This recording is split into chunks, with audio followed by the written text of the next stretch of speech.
Good morning. Ngayon tuturuan ko kayo kung paano mag-delete ng page yung katsang katutak ng pages nyo sa Facebook, okay?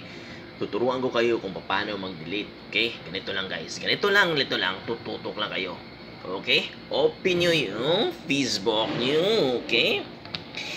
Okay, Facebook. Okay, open your Facebook account and then click pages. Piliin yung isang katutak nito. Ano pipiliin nyo? Gusto ko dito si Boy Sumangot. Putang ina ang Boy Sumangot, ha. Delete natin yan. Mga page natin mo lang kapag yan.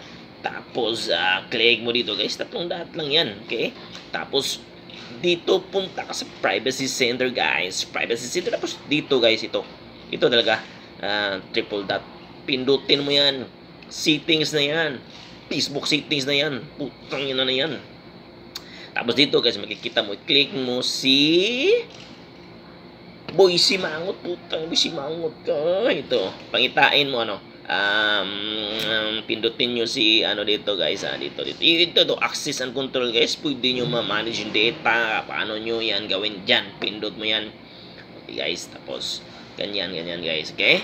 Tapos dito, click lang yan. Click lang ng click. Tapos delete page guys. Continue lang guys, continue. Tapos I spent so much on Facebook guys. Okay na siya guys. Tapos confirm guys. Continue again, then continue again. Okay guys, dito guys, punta ka ng bigyan mo niya password guys, okay? Password yan. Password.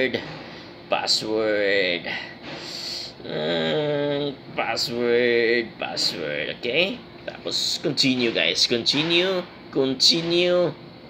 Delete page guys. Again, dito na. Delete page. Ganyan. Delete page. Putang ng bakit ng gahe mo. Okay guys. That's it guys. Thank you. Please subscribe my channel.